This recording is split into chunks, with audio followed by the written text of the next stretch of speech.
Hello, everybody, and welcome back to another episode of the Arsenal Show. And yes, I am here. I may not be live for you all to interact as you normally all do, but I thought I've missed so many games.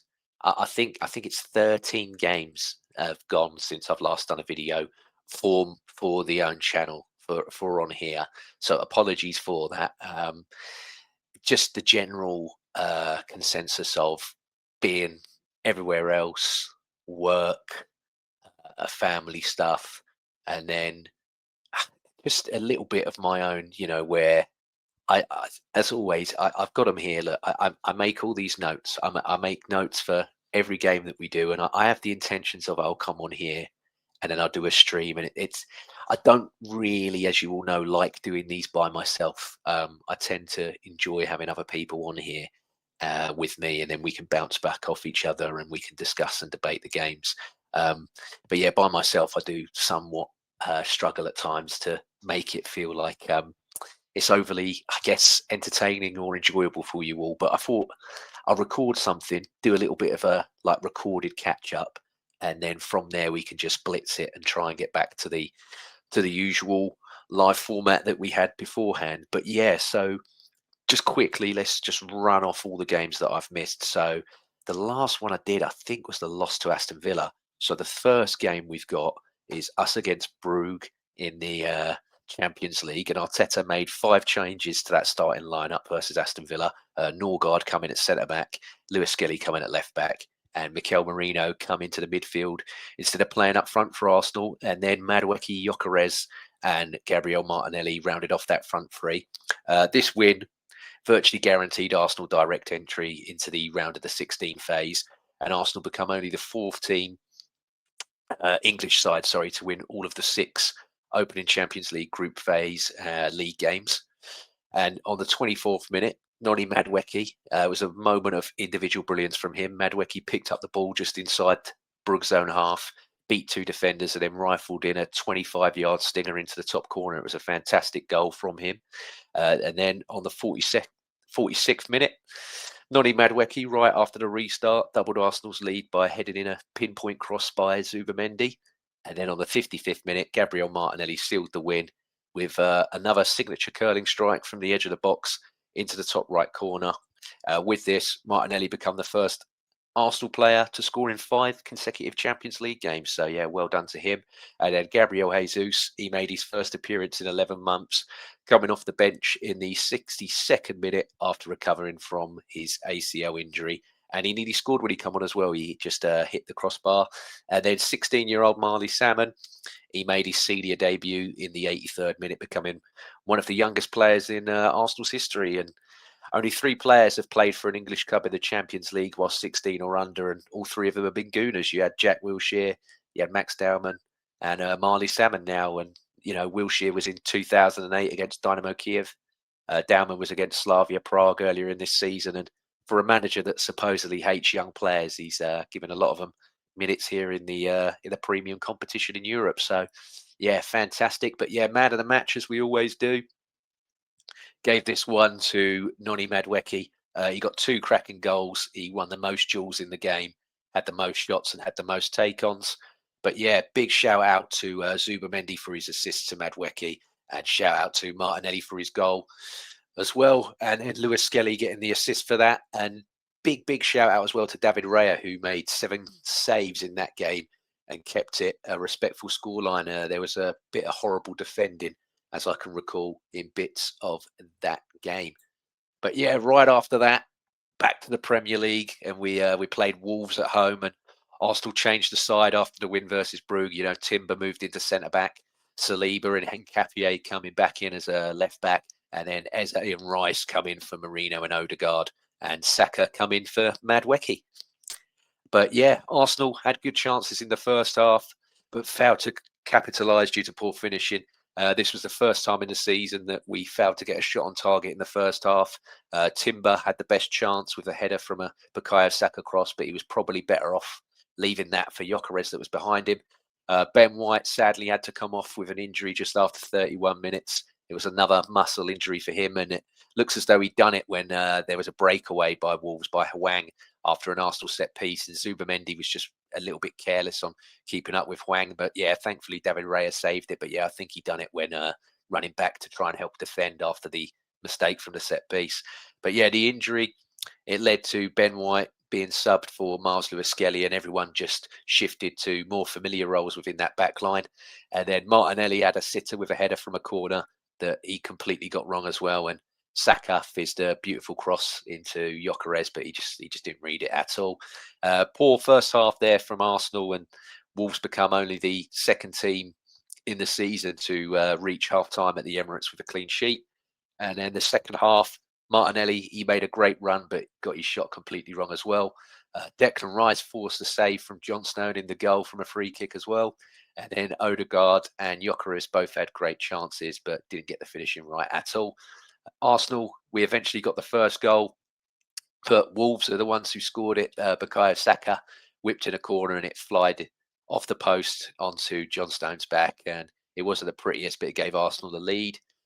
Eric Adair ended up scoring an equaliser for Wolves. And I knew as soon as I saw him come on, I was like, this guy's like a 7-foot fuck. He's definitely scoring against us. And just reading the way the game was going and seeing the sheer size of the guy and the number of chances that we were missing and squandering, it was inevitable that he'd score. And again, it's dreadful defending from Arsenal. They allowed Mane to cross the ball, and it was such an easy header for him. And stream upon stream of Arsenal fans started to leave the game in frustration at what they saw here. That wasn't a good sign at all.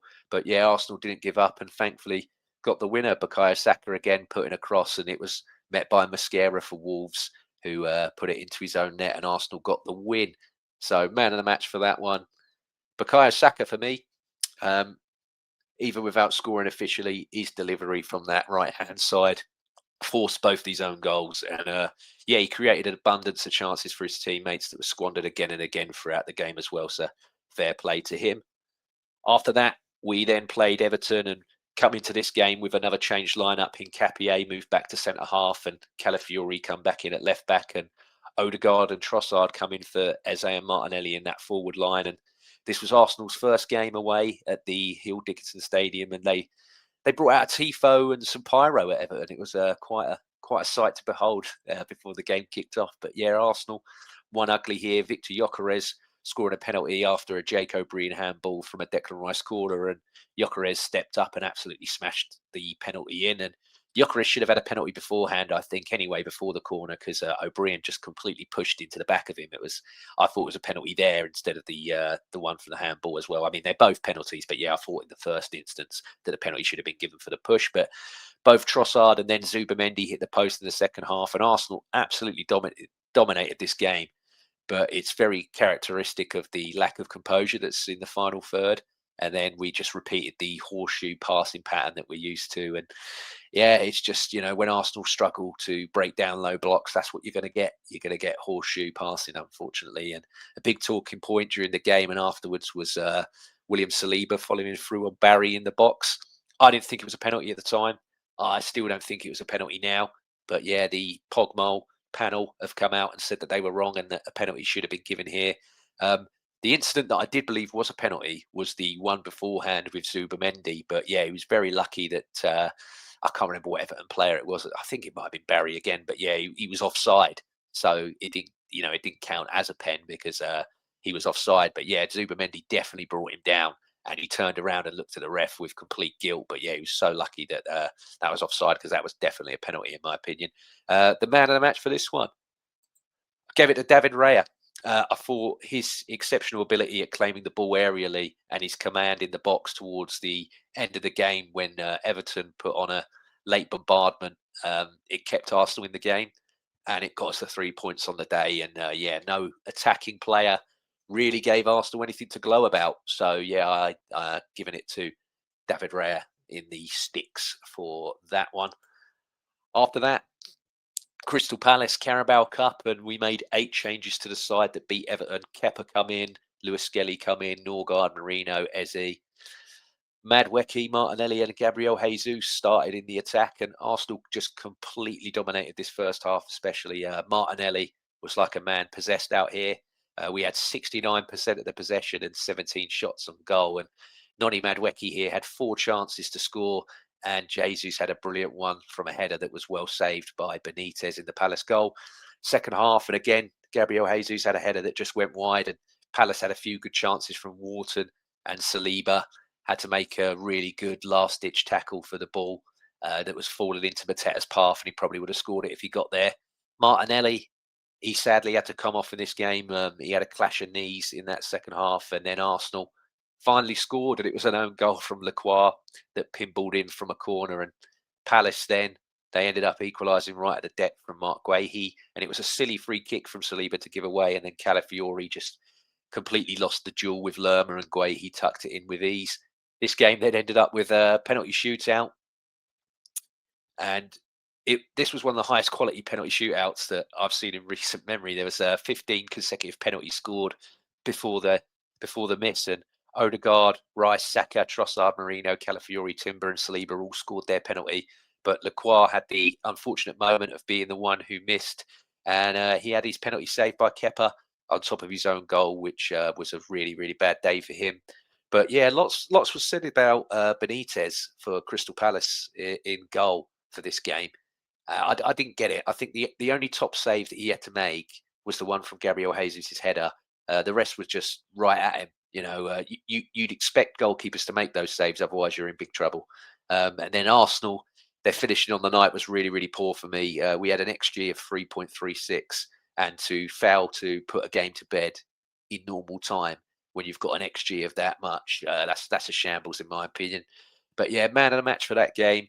I gave it to Christian Norgard. I thought the Dane was absolutely fantastic here in this game. His positioning and reliability in the midfield was a big boost, and he made one interception, 4 clearances, and he had 8 recoveries of the ball in that game, and he wasn't dribbled past once. So yeah, class performance from the big Dane there. The next up, we had Brighton. So we come off the back of the Carabao Cup win on penalties and reverted back to what would have been a normal lineup. So, David Raya come back in goal, Zubamendi and Odegaard were back in the midfield, and the front three of Saka, Trossard and Gyökeres were back. Sadly, defensively, the whole team just fell apart before the kickoff, and changes had to be rung in. Urian Timber, Ben White and Mosquera are already out injured, but yeah, Calafiori, he pulled up during the warm-up, and Declan Rice was thrown into a rare makeshift role as a right back, and Lewis Skelly come in as a left back here. Gyökeres had a chance really early at the start of the game, but he just completely fluffed his execution here. And Saka had a few chances as well where he just made the complete wrong decision. In the 14th minute, Martin Odegaard finally scored his first goal of a injury-hit season, drilling a powerful low effort from the edge of the box after being teed up by Bukayo Saka. And this assist from Bukayo Saka moved him into 5th overall for the Arsenal and chasing down number 4, which is Mesut Ozil. Shout out to Hincapié as well, who read the poor pass from the goalkeeper and started off the move in the build-up. And Zubamendi as well had a chance in that half from a back heel as well. And just before half-time, Gyökeres, he got completely taken out by Verbruggen in the goal for Brighton. And I have no idea how this wasn't given a red card. It's insane how he just come out and cleaned out Gyökeres here. It's mental, absolutely mental. But yeah, Arsenal were relentless heading into the break with 15 shots to Brighton's 0.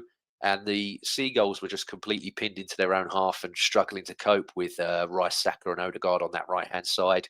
And Brighton created an XG of nothing in the first half. In the 52nd minute of the second half, a wicked corner from Declan Rice forced an own goal from Brighton's Ruta. A brilliant finish, great header from him. And then against the run of play in the 64th minute, Diego Gomez, he pounced on a rebound after Ayari shot off the post, and he made it 2-1. And that injected sudden nerves back into the Emirates again. And the defending from Arsenal here is abysmal. There's 7 players on the left-hand side of the box, and they couldn't stop it. And then the 7 just stood and watched it unfold. There was no one really on that right-hand side at all. There was just 7 players occupying the left-hand side of the box. But yeah, Brighton pushed for a late equaliser, and then David Raya produced one of the saves of the season. He tipped a goal-bound effort from Minte around the post, and it's unreal reflexes from David Raya here. And then Martinelli missed an absolute sitter at the end to put the game beyond doubt. But yeah, man of the match for that one. I picked Hincapié. I thought Hincapié was class. He showed real versatility. He played centre back and he played left back during the game. He was just a real warrior in helping secure the points at the end. Flowers as well to David Raya for the save. Bukayo Saka was a real creative engine here. He created 4 chances and he had more touches in the opposition box with 16. However, there were still 3 instances I can remember with Saka in this game where he made the wrong decision, which is becoming a pattern for Bukayo Saka, sadly, this season. His lack of real prime decision making in the box is hurting him and hurting the rest of the team. But yeah, moving forward, Aston Villa, and we come into this one with a huge boost of Gabriel coming back into the team and Urian Timber coming back as well at right back. Declan Rice, he missed out on this one due to some swelling on his knee, so Mikel Merino come in to start. And Arsenal, they arrived into the game against Aston Villa. Villa were on an 11-match winning run, but that was soon eliminated by Arsenal. And Victor Gyökeres again, great chance early, but he headed it over, and he should do better here. It was a really good cross from Hincapié, and it was a good height for Gyökeres to get the header, but he just completely missed the target. And then he had another chance with a diving header, which was a harder chance, and that went wide. But yeah, that one was a bit harder to critique than the first one. He should have really got the first one on target and probably scored it. But yeah, this first 45 minutes were tense as other than these Arsenal chances, Villa's counter-attacking threat was clear and they just dominated right through Arsenal's spine with Watkins having the best chance, which he dragged wide. But yeah, 3 minutes after the restart of the second half, and Gabriel outmuscled Emi Martinez to head home a Bukayo Saka corner. And this is Gabriel's 19th goal for the club, the most by any Premier League defender since 2020. And Arsenal, with this goal, are just the second team to score 20-plus set-piece goals, excluding penalties in consecutive years in the Premier League, with 21 in 2024 and now 20 in 2025. And I think Wimbledon had the record for between 1993 and 1996. So yeah, it was nice to get another one for the books there. And you know, Gabriel loved this one as well because he got to dunk on Martinez, who's an RG. So yeah, he must have loved that. It's the Brazilian. And it was a quick double from Arsenal. Martin Zubimendi, he scored his first goal since September, finished a really good chance after a lovely through ball from Martin Odegaard. And then the third, an absolute hammer from Trossard. He smashed it home from the edge of the box with a first-time shot. The goal stood after a lengthy VAR check for offside in the build-up, but he was always on the side. And it was another brilliant goal for the Belgian. And this made Trossard our top goal scorer in the league for 2025 with 10 goals. So yeah, full credit to him. Gabriel Jesus then come on and scored Arsenal's fourth, and this was another beautiful goal, and it's a great move with Zubimendi playing it into Trossard, who then found Jesus, who curled it in past Martinez, and it's a fantastic strike, and he lifted up his shirt to reveal a message underneath as well, which is supreme confidence. To have that on, knowing that you're going to score a goal after, is yeah, it's class. So yeah, superb. And then David Raya, he produced a fantastic save from McGinn, but the clean sheet was lost due to Ollie Watkins being able to tuck in a goal right at the end. But yeah, great win for Arsenal to end 2025 with. And you had the hilarious moment at the end with a salty Martinez having a massive strop, and then salty Unai Emery refusing to shake hands and having a strop as well. But yeah, man of the match for that one. Gave it to Leandro Trossard, of course, a goal and assist for the Belgian. And a brilliant performance. And he ended 2025 for Arsenal with the most assists with 12, the joint most goals with 13. And he has the best overall goal involvements of any player in 2025 for the Arsenal with 25. After that, Bournemouth.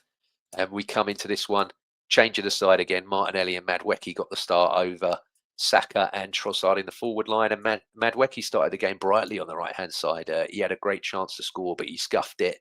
And then Arsenal just started being a bit sloppy. A really rare, uncharacteristic error from Gabriel gave Bournemouth the lead.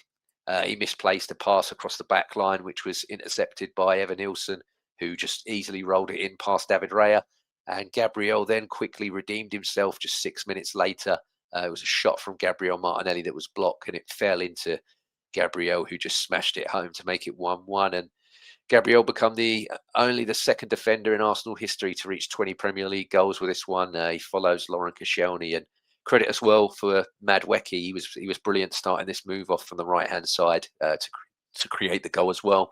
But then the Cherries, they were better side for much of the first half, and they forced Arsenal into several mistakes. They had a really intensive press that just Arsenal didn't know how to deal with in that first half. But yeah, second half and sorry, clearly can't come back out with a rocket up our arse at half time and come out for the game much better. And Declan Rice, he put Arsenal ahead with a lovely finish from the edge of the box following a clever layoff from Martin Odegaard. And then Gyökeres, he was brilliant for this goal as well. He was a decoy. He dragged 5 Bournemouth defenders away to allow Rice to score. So yeah, brilliant move from him. And then Martin Odegaard, and his last 5 assists, 3 of them have been for Declan Rice. So hopefully that's a partnership that can develop more over the season. That will benefit us, I think. But yeah, Declan Rice, he then doubled his tally for the game, and he gave Arsenal a 2-goal cushion. Saka come off the bench, and he made a dazzling run down the right and pulled the ball back for Rice to stroke home his second of the game. And Saka getting this assist put him directly involved in the same amount of GA in the Premier League with Cesc Fabregas, and only 5 more Gunners have more GA than him in the Premier League now.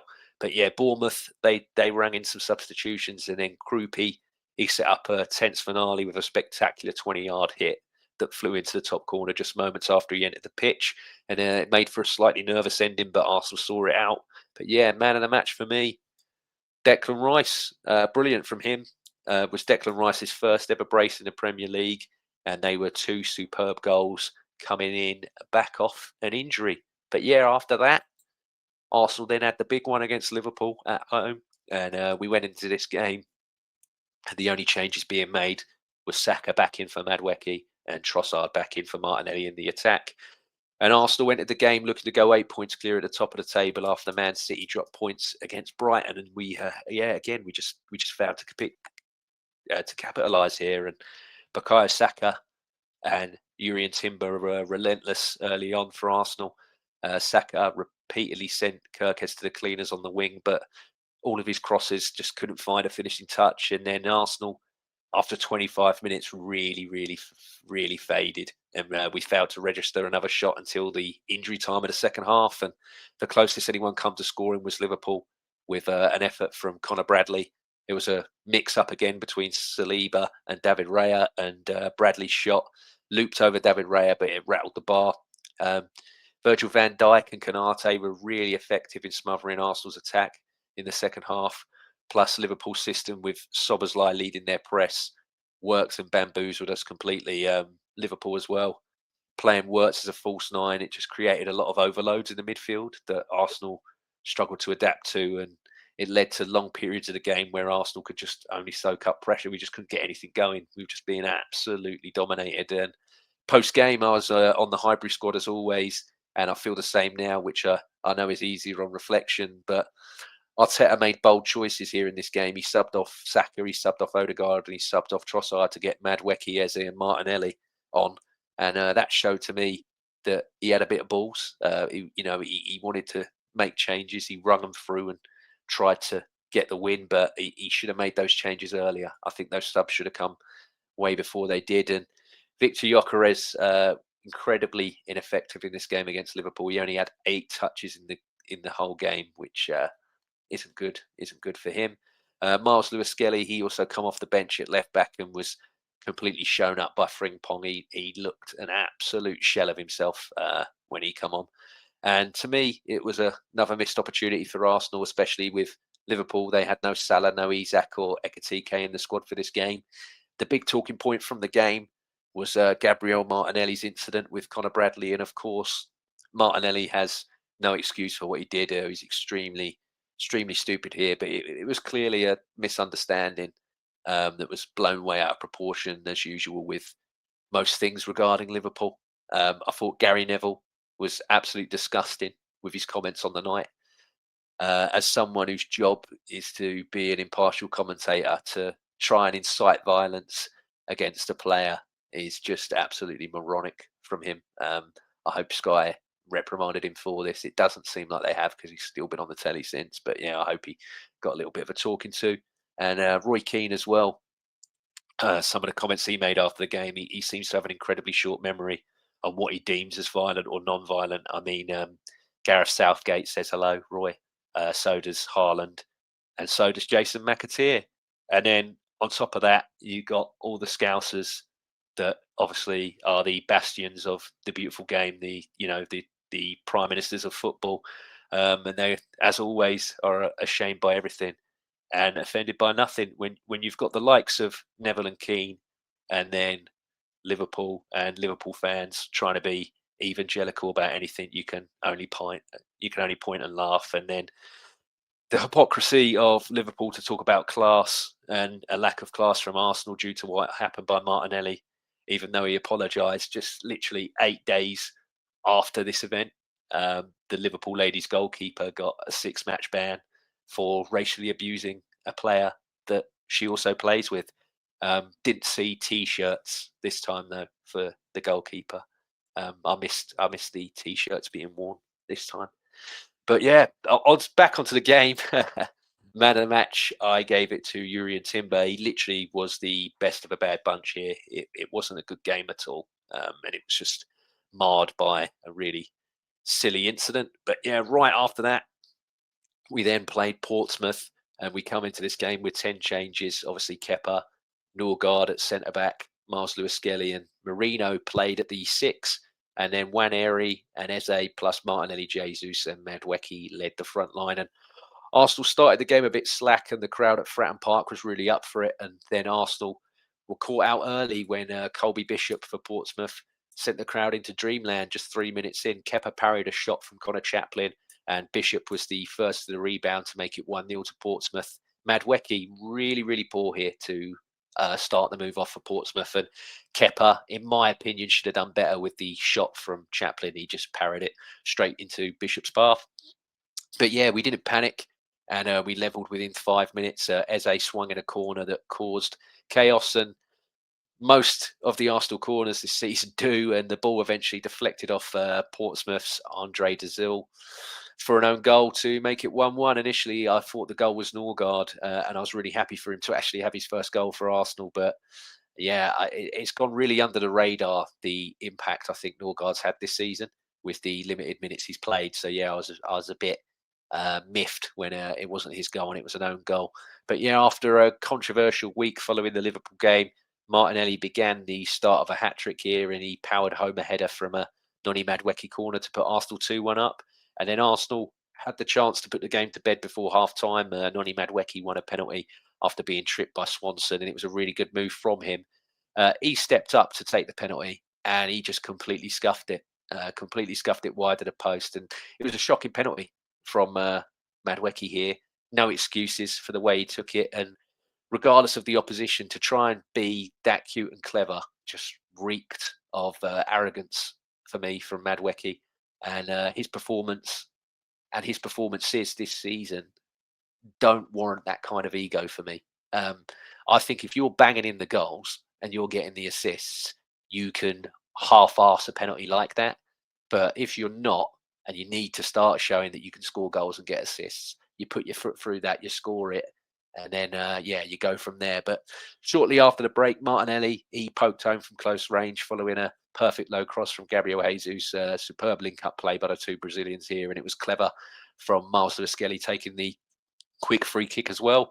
Martinelli then completed his first ever hat-trick for Arsenal with another header from a Madwecki corner, securing the match ball. And this was the first hat-trick in the FA Cup for Arsenal since Theo Walcott against Southampton 9 years ago.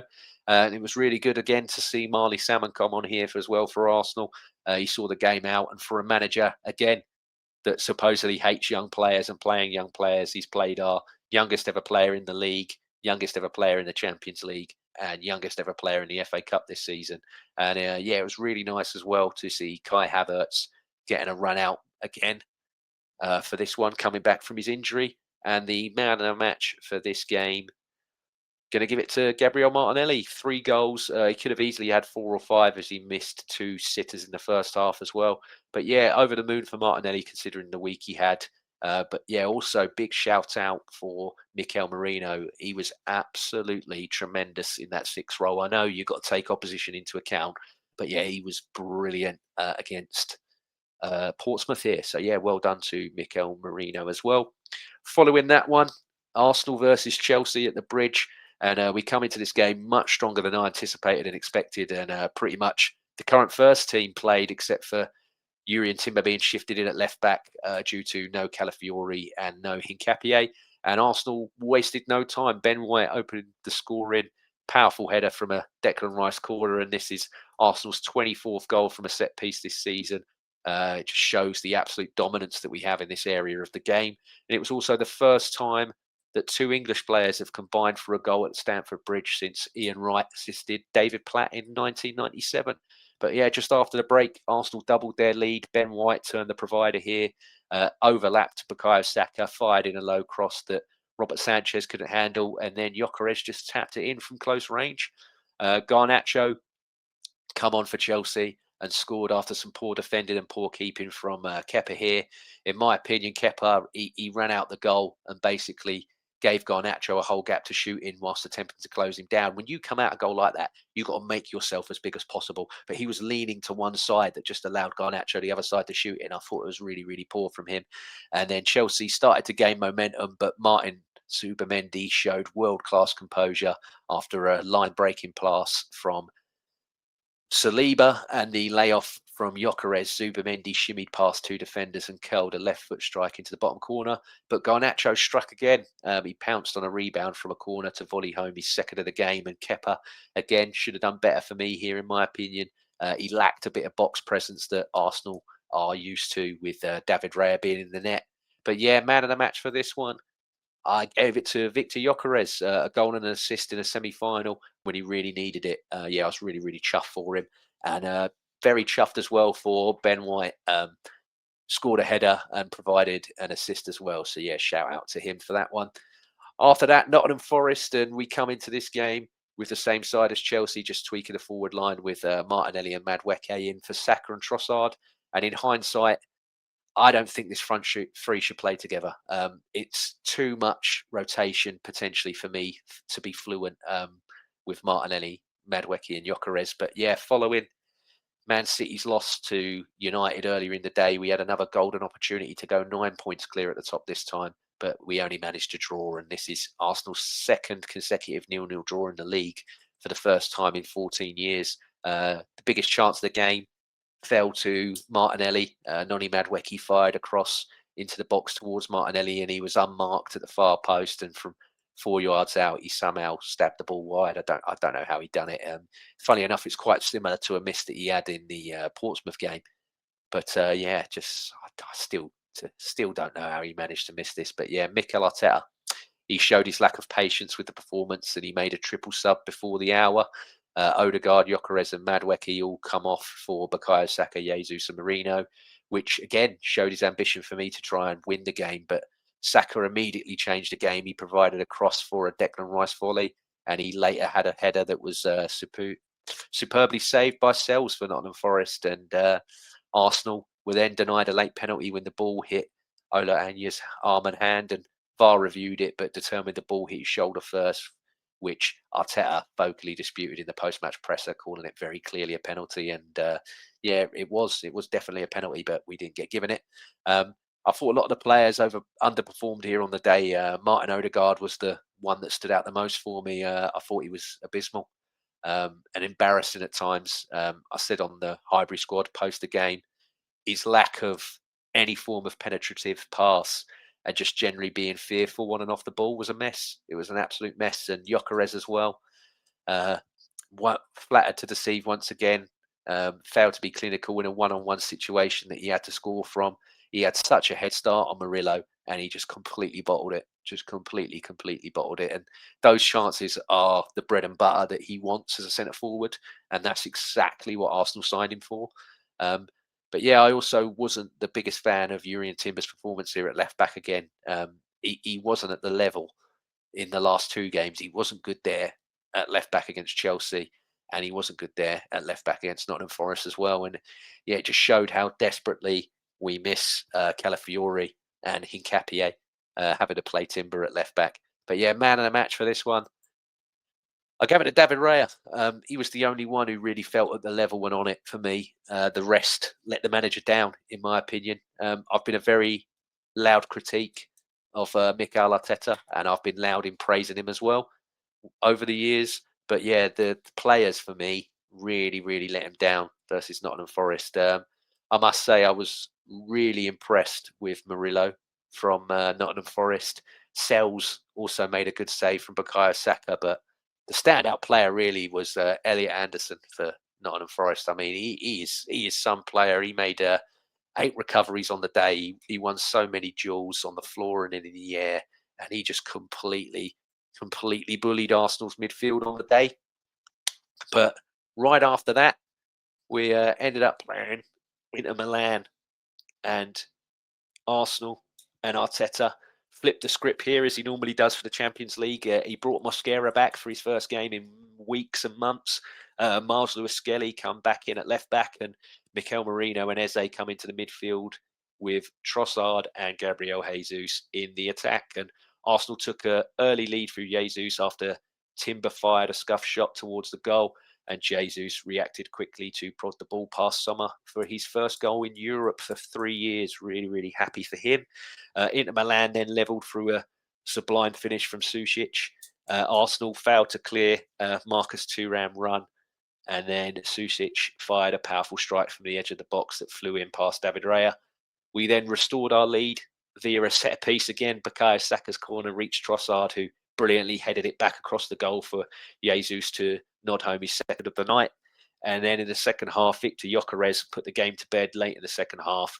It was a lightning fast break after an incredible outside of the foot pass by Martinelli into Gyökeres, who passed it to Saka. And the ball ended up bundling back into Gyökeres' path, and he slammed it into the top corner. I was so happy for him. So happy for him to score a big goal in a big moment away in Europe. Arsenal won all 7 of the Champions League matches this season, scored 20 goals along the way and only conceded 2. And this is the first time Inter Milan conceded 2 goals in the first half of a Champions League game in 15 years. I thought Mikel Arteta as well was brilliant. He made a tactical switch in the second half by making the defenders go more compact, and that forced Inter Milan wide.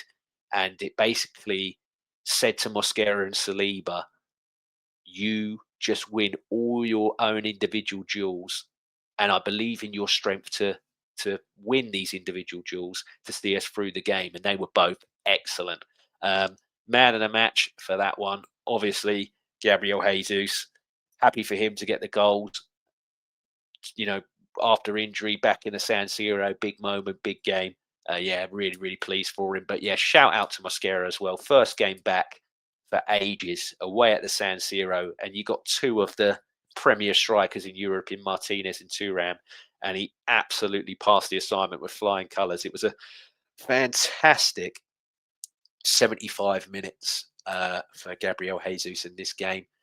And then as well, right after that, we had the news that Per Mertesacker will be leaving in the summer. For me, I get why Per probably wants to leave. He might have his own ambitions of management somewhere. He wants to move on from just being an academy director. I don't blame him at all. But yeah, he's definitely left the academy in a much better way than he found it. And there was obviously the Hale End documentary that came out a bit after the Amazon one, and the way the guy was with players, with parents, and what have you was exceptional. I think the guy was a big asset. You know, I loved him as a player. Um, I think he's done really, really well here. And if he's got ambitions to get into management and he does well, then by all means, maybe sometime down the line, he could come back to Arsenal in a management capacity. Who knows? We'll have to see on that one. And then yeah, the Waneri stuff about him um, going to Marseille on loan. I made it known that I would rather have him be loaned within the league. Obviously, he's come and scored a great goal on his debut. He played the other night, but yeah, Marseille unfortunately are knocked out of Europe now, and due to that, De Zerbi looks to be dismissed as manager. And one of the reasons that we loaned him was so that he could play under Roberto De Zerbi. So yeah, that's typical Arsenal, just how it goes. But yeah, I'd have personally preferred. I saw that there were 6 Premier League clubs that were looking at him. I'd have preferred to have loaned him within the league. I look at some of the other clubs that have loaned their players within the league, and they've hurt other teams when they've tried to go for titles or been in title races and what have you. So yeah, I would have preferred him to have been loaned within the Premier League, but that's just my opinion. But yeah, following that, Arsenal had the game against Manchester United, and we come into this game with the regular side that we've been accustomed to all season, except for Gabriel Jesus after the 2 goals in midweek, got to start up front over Victor Gyökeres, and the game was so frustrating. I mean, Man United, under the recent guidance of Michael Carrick, they've become the first team to win at the Emirates this season. And this loss, combined with the wins of Man City and Aston Villa, saw us drop our lead from 7 points down to 4. Uh, Arsenal did dominate the first half hour of the game against Man United, and we took the lead when Martinez inadvertently sliced a Odegaard shot into his own net while under pressure from Yuri and Timber in the box. And again, why our right back is the furthest forward player in the attack, I'll never know. But yeah, he did cause some panic to the old argy bargy Warwick Davis at the back. So yeah, we got the goal there, and then the momentum of the game just completely shifted. This was the beginning of the Arsenal malaise, and then the panic. Martin Zubimendi just played a really silly no-look pass that Brian and Buemo intercepted, and Buemo kept his cool and rounded David Raya and slotted it into the back of the net. And then just after half time, Patrick Dorgu completely stunned the crowd. He controlled a bouncing ball amid claims of a handball, and he unleashed a swerving strike from about 20 yards that crashed in off the underside of the bar. And I couldn't quite believe Zubimendi again. Why he stopped and was claiming for a handball and then not continuing to try and win the duel or contest it and make it difficult for Dorgu. It was an awful game for Zubimendi, probably his worst ever game that I've seen him play for Arsenal. It was shocking from him on the day from the Spaniard. Uh, Frustrated by a lack of response, Mikel Arteta made a rare 4-player change before the 60-minute. Gyökeres, Eze Marino and Ben White all come on. And in hindsight, I think he made too many subs in one go. I understand Arteta being frustrated. I understand him being upset. But yeah, I think to do all 4 in one go actually hampered us instead of benefiting us. But yeah, Mikel Marino, who was probably the best of all the subs on the day, he sparked some celebrations when he bundled the ball over the line from a Bukayo Saka corner. But 3 minutes later, Cunha just completely silenced Arsenal again. He curled in a magnificent strike from 25 yards into the bottom corner to win the game. And it was shocking from Arsenal to pull a game back and then completely throw it away. It was just so frustrating. I thought a big chunk of Arsenal players were below par on the day. Martin Odegaard again, especially. I mentioned it on the Highbury squad again. I found him abysmal. I think he's been below par for nearly 18 months. And I do think his leadership of this squad needs to be questioned. You can't have the captain of the side consistently being hooked for inadequate performances. I know 3 times early in the season he come off due to injuries, but he's not improved. He's not got better game by game. And yeah, I'm starting to worry because I've seen the team do better when he's not there than when he is. Zubimendi as well. That was the worst game he had in an Arsenal shirt, like I mentioned. And I wonder if Eze, who was benched for over a month in the league for a mistake, we'll see if Arteta is as ruthless with Zubimendi. I doubt it, but we'll see. And after this loss, and then the 2 draws against Liverpool and Nottingham Forest, I think Arsenal just become really formulaic. I think we become really predictable. We just constantly recycle the ball if we can't hit the right wing. I think we need to go back to utilising the whole of the pitch like we did at the start of the season. Make more penetrative passes and just up our tempo. We just seem to go really slow after we score goals. And on top of that, we've got to make more elite decision making in that final third. I won't put the graphic up.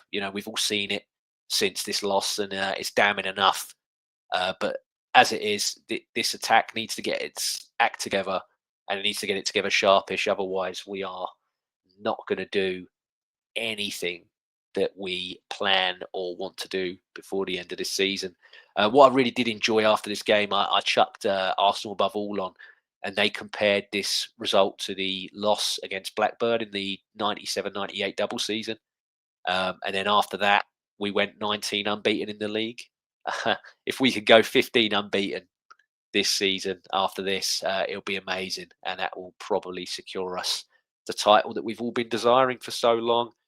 Man of the match for this game, it was really, really hard. But yeah, I'm going to give it to Declan Rice. I thought he was the only one who didn't drop his level really. And he stayed consistent with attacking and defensive duties when called upon throughout the game. Lastly, then, to wrap this catch up, Arsenal against Kairat in the Champions League. And Arsenal did what I wanted here, just completely flipped the lineup. Kepa come in, Ben White, who was the captain for the first half, Mosquera, Calafiori, Lewis Skelly, Norgard, Havertz, Eze, Madueke, Gyökeres, and Martinelli all got the nod here. And with this victory, Arsenal become the first team in history to finish the Champions League opening league phase with a perfect record of 8 wins from 8 games. And this match also marked Mikel Arteta's 200th win as Arsenal manager. So let's dissect it and get into it. It took Arsenal only 120 seconds to score. On his return to the starting 11, Kai Havertz just threaded a perfect pass into Victor Gyökeres, who had a slightly rough first touch, but he recovered it and then he smashed home the opener. And it was Arsenal's earliest goal in the Champions League for over 10 years. Superb opening goal. Kairat, but then equalised almost immediately. Calafiori pulled back Jorginho in the box, and after a VAR check, Jorginho converted the penalty pass Kepa to stun the Emirates a bit. And Kepa again here, he dived the other way before the player kicked the ball. And I swear him and David Raya have a habit of doing this. It makes no sense to me. They commit before the players even like run up to take it. They seem to go one way and then it just leaves the. I don't understand it. I really don't. But yeah, Kai Havertz, he then capped a impressive return with a goal of his own. He cut in from the right and curled a clinical left-footed shot into the far corner. It was an amazing goal, an amazing moment for Kai. Really, really happy to see him back. And then Gabriel Martinelli made it 3-1 before half-time. He tapped home after a slick move again involving Havertz and Gyökeres, who should have scored himself, but he got an assist for his miss. And yeah, that was Martinelli's 6th goal of the European campaign, moving him closer to Thierry Henry's club record for a single Champions League run. But then Arsenal and Arteta rung the changes for the second half. Calafiori come off after a poor game for him on his return. I mean, he gave the penalty away and got a booking, but there was also another moment in the first half where after a set piece, he like shoved a Kairat player to the ground, and another ref would have took umbrage with that and sent him off on a different day. So yeah, I just don't know what, he just had a bit of a head loss that game for some reason, Calafiori, which this season I've been full of praise for him. I think he's been incredible this season compared to his first one. He definitely improved. I know that Gabriel Hines coming in, he's definitely done a favour to him because he's 10 times the player that he was last season. But yeah, he just reverted back to type. He just had a bit of a silly one there. Kai Havertz also come off, and I understand managing his minutes on a comeback, but Odegaard, when he did come on, he just completely slowed us down. He did what I said earlier. You know, he just went back to what I've said earlier. But yeah, the second half also saw debuts for Brandon Bailey-Joseph and Ife Abraham, which was really nice to see. And Bailey-Joseph nearly scored as well. His touch was just slightly off, but yeah, if he controlled that and got the shot away, he probably would have scored on his debut. But then, before the end of the game, a defensive lapse allowed Kairat's Ricardinho to head home, a second for them. And it made the final scoreline look a lot more closer than it actually was. Arsenal completely dominated this game. We had 25 shots and we recorded an XG of 3.35 in the first half, which is the highest of any team in the Champions League this season. But we still didn't put Kairat to the sword and run the score up. And Gyökeres, Madueke, Jesus and Odegaard all had chances that we squandered.